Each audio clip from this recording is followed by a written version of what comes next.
Hey everyone, welcome to the channel. Today is a video with a little bit of a difference because, well, A, I'm on camera. The second thing is that this is a Mac behind me, and you guys know that I'm an Apple guy through and through.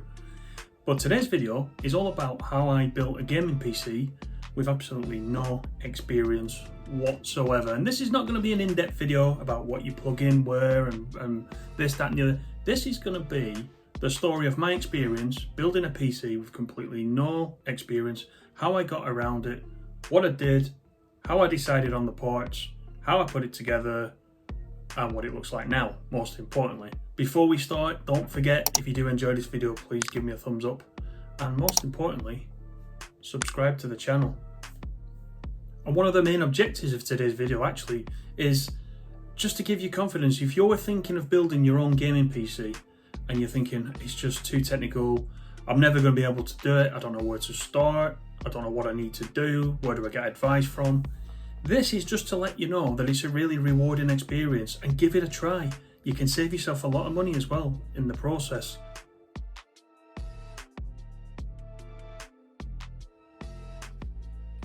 So let's talk a little bit about the parts themselves that went into this build. First of all, right at the back, you can see the LANcool 2 mesh. This is a LAN case, and you'll see better pictures of it in the video. Now this, I bought this case when I first started planning this build, which was 2 years ago, before we got shortages of parts.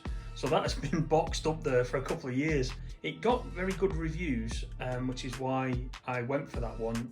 The airflow particularly was very good, and it's a very, very nice looking case, as you'll see in the photographs afterwards. So got that. It soon went out of stock. It was quite popular at the time, so it was good to grab one. I believe since then, just now, the LANcool 3 mesh has released, so there has been a slightly updated version of that, but not to worry. This is what happens when you've got a pandemic and parts are going out of stock. Over on the left hand side, you can see the motherboard. We went for the MAG 550 Tomahawk by MSI. Again, had very good reviews at the time, and this is one of the first parts that I bought a couple of years ago before we knew things would go out of stock. But it's very capable. It's got RGB as well, which was a requirement of this build by the person it was intended for. Plenty of RGB as we go. So B550 Tomahawk as the board. Then for the graphics card itself, we went for the Founders Edition of the GeForce RTX 3070. This was the big stumbling block. I had this in the basket on day one when they were released, and they quickly went out of stock, and we couldn't get one until fairly recently. They started coming back in stock, and we managed to pick one of these up from Nvidia themselves through one of their resellers, and we got it for the retail price as well, so we didn't pay any more. We didn't pay a scalper. We got it for the price it was intended, which was quite nice.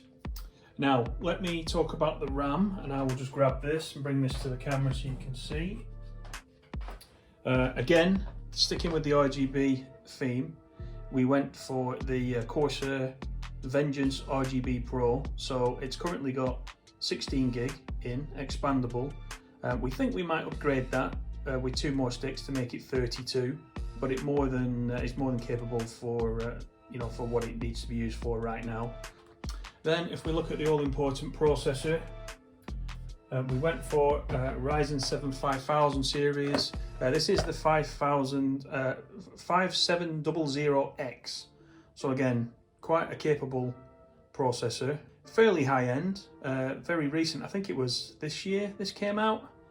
So again, yeah, a very good processor, and goes nicely with the graphics card to give it plenty of power.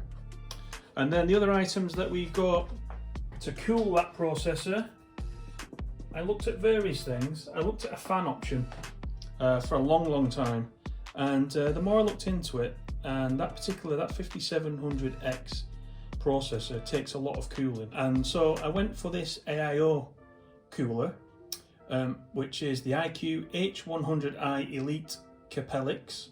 Now this, in the build, I will say this was the most difficult part to actually put into the build, because when you're trying to do this on your own, it's difficult to get the top part, the radiators there, you can see with the two big RGB fans, get the radiator screwed into the top of the case, whilst also keeping the pump fan there away from other components, because it comes pre-installed with the CPU paste. That fits over the top of your CPU. And whilst I'm trying to screw this to the top of the case, you see it's attached with those cooling wires that take the liquid backwards and forwards to the CPU. That pump head was trying to go all over and damage the CPU paste, and it took me such a long time to get that right. So that is by far the most difficult piece of kit to install, I would say. So I'll put that back. Then for the power supply, we also stuck with Corsair and went for the 750. Let me get that in shot. This is a fully modular ATX power supply because we've got an ATX case and board. So we went for that. That's more than capable of running everything that we needed to run. So again, very nice from Corsair, that. As far as the hard drive goes, I picked up this one, which is the WD Black SN850, and it's an NVMe SSD game drive. This is 1 terabyte. It's got some very capable speeds. Now, I was already used to this because I'd already put one of these in my PS5 as an expansion. So I was aware of, quite how fast this was. So what I wanted to do is wait till Black Friday on Amazon for the price to come down, which it did. Came down under £100, which was nice. I was able to pick one of these up at a decent price. So I was pleased to be able to get that because I already knew about this. That's one part of the kit that I did know about, having researched it for the PlayStation for so long. So that's what we've got in there as a main drive. And then the only other thing to mention is, keeping with the Corsair theme and the AIO cooler that we've got, just one more fan that goes in the back of the case. Again, this is an RGB fan, and with the CPU cooler you get what's known as a commander core, and that fits into the back of the case, and all your fans that you've got in the case, if they're Corsair fans, you simply plug the fan into the back of the commander core. I think you can have 8 fans from memory in the core, and then there's also RGB ports. So they all go into this hub, this commander core, and then the hub just goes directly into your motherboard. So it's much, much easier to connect everything to the motherboard. So that's why I originally had a Be Quiet Silent Wings fan for the back of the case.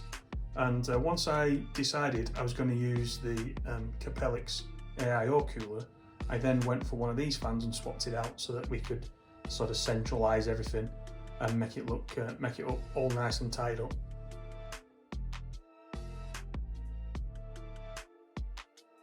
So onto the build itself then. The basic process was, I started by preparing the case, taking the panels off, sorting out the case wiring, because there's quite a bit of that with the front panel wiring and 2 wires for each of the front mounted fans, and there's just a bunch of wiring in the back that is all bundled together and takes some sorting out when you first get into the case. Then one of the first things I did, which I was very nervous about, was to flash the BIOS, which is what you can see here. One thing that PC Part Picker is good for is looking at the list of components and letting you know if there are any compatibility issues, which is why I would highly recommend you use the site if you are building a PC. My PC Part Picker list told me that to use the Ryzen processor I'd chosen, I had to update the BIOS or the motherboard software to a certain level, and it even gave me the version that I needed. This is because the processor was newer than the motherboard, and the motherboard just wouldn't have recognised it. Then the next step was to get the RAM and the CPU installed, and then install the motherboard into the case. Now, this was pretty straightforward, but you just have to be a little bit careful with the CPU so you install that correctly, as the pins are quite delicate and can be easily damaged. The RAM's pretty straightforward, so you just follow the motherboard book to show you which actual slots you put the RAM in, depending on how much RAM you've got. We just had 2 sticks of RAM, and it's quite clear in the manual where that goes. So that wasn't a problem at all. I then got to the most tricky part as mentioned earlier, which was fitting the AIO cooler. You have to mount the two fans to the radiator first and then screw the radiator into the top of the case. Once that's done, you can fit the pump over the CPU. It's quite clever though how the radiator circulates liquid. I'm not actually sure if it's water, to be honest, but it circulates it down to the CPU and back up again, and actually it's kept the CPU pretty cool. It's then just a case of wiring everything up to the board and carrying out all the aforementioned cable management.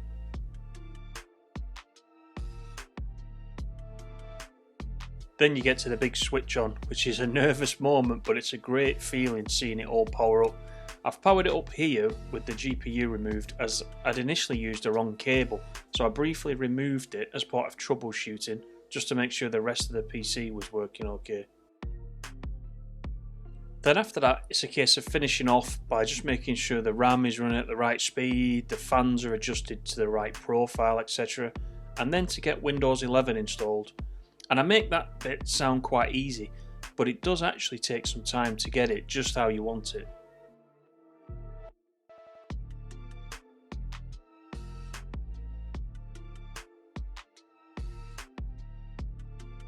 So here is the PC, all built, ready to go.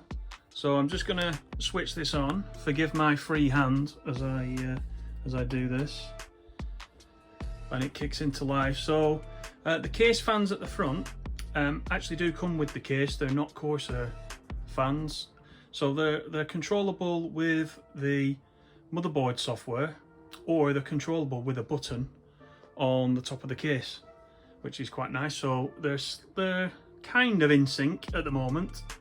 We've got a nice rainbow spiral going on at the moment. So let me show you the inside so you can see what it looks like. Again, plenty of RGB, and I will show some night footage in this video so that you can see. Let me open this up. The good thing about this case is that there's plenty of cooling. So you can see down there where the power supply is, that's a mesh. Let me open that so you can see the power supply is down there at the bottom. There's some bays here for some spinning drives that you might want to add later on, although spinning drives are now a bit old-fashioned, aren't they, really, with the advent of SSDs. But let me open this. There's a glass panel which opens right up. I can get my fingers under there we go. I can show you a bit closer inside. So you can see the AIO cooler there at the top, and the RGB Corsair RAM as well, with the pump head and the rear fan which we put in. So it all matches up very, very nicely. There is RGB on the board, which you can see just down there at the bottom, and there of course is the Founders Edition 3070. The only thing I don't like, and many people have said this, is that cable that comes out of the front of that build there, out of the front of the 3070. It's a bit ugly. Now you can get cable extensions, but this is just showing you the basic out-of-the-box cabling that we've got. Nothing's been upgraded there as far as cabling goes. This case actually is quite good for cable management.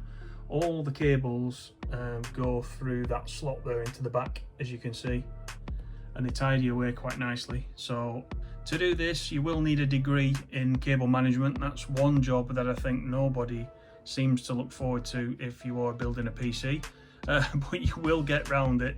It just takes some patience, but this case helps you because there is a lot of places you can hide it. Now really, I just wanted to talk about the build of the actual base unit today. I think that's the main thing, but of course one of the main things you're going to have to consider at some point is what monitor you go for. Now this one is a Samsung Odyssey G7 monitor.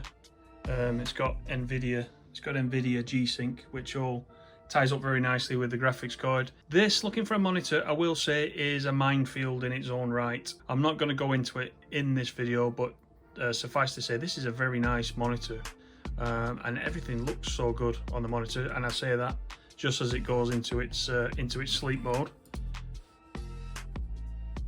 Let me put that back on. Then again, you know, all your peripherals that you want to get is again down to your choice. These are all Logitech. There's an RGB keyboard there. which goes with the RGB mouse. Lots and lots of RGB, of course, as was the requirement, as I've mentioned. But as a setup, it's very, very nice, and I'm quite pleased with how this has turned out, to be honest. It went far better than I expected.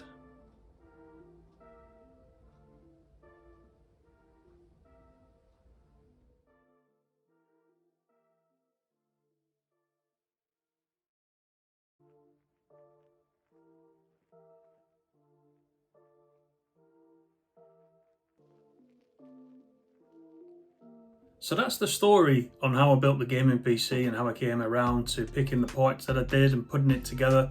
I hope it's been useful for you and has given you some confidence that if you were thinking, oh, I don't know about this, I might just buy one from the shop. I don't know if I'll be able to do this. Let me tell you, it isn't as difficult as you think. You know, in summary, if you can go on PC Part Picker, for example, and you've got a decent-ish idea of what it is you want to run on the PC, then you can gear your list on PC Part Picker around the types of things you're going to use the PC for. And once you've decided on the parts, the build itself, although it can be quite scary at times, you know, don't get me wrong, it is actually very rewarding. And at the end, to see it running as you've done in this video, and to see the way it works, it is a great sense of achievement. So I'm really pleased that I did it. And I'm still amazed I was able to do it, because I knew nothing about it. But I'll tell you something else, I've learned a lot along the way. So if you're going to do it, treat it as a mini project. That's what I've done. The next step for me is that I'm going to build another one. That one is for my son, and it's took me a long time to film this video because I've not been able to get him off the thing for me to be able to take some of the footage you've seen today. So the next one is building one for myself. I do all my editing on the Mac. What I want to do is use OBS and other tools like that and be able to capture the PlayStation 5 through a capture card onto the Mac or onto a PC, so I can just make the presentation that little bit better. Right now this Mac's too old. This is a 2013 Mac and it's quite old, so it hasn't got the capability to do that. So I need some sort of upgrade somewhere. So that will be the next project. I will be building another one. I'm not going to rush. I'm going to take my time like I did with the first one, but I'm sure the outcome is just going to be just as satisfying. And that's it for today's video. I hope you found it useful and you enjoyed it. It's something different. I've been wanting to do this for a while. Don't forget, if you enjoyed it, give me a thumbs up, subscribe to the channel, hit the notification bell, and I'll see you in the next one. Take care, everybody.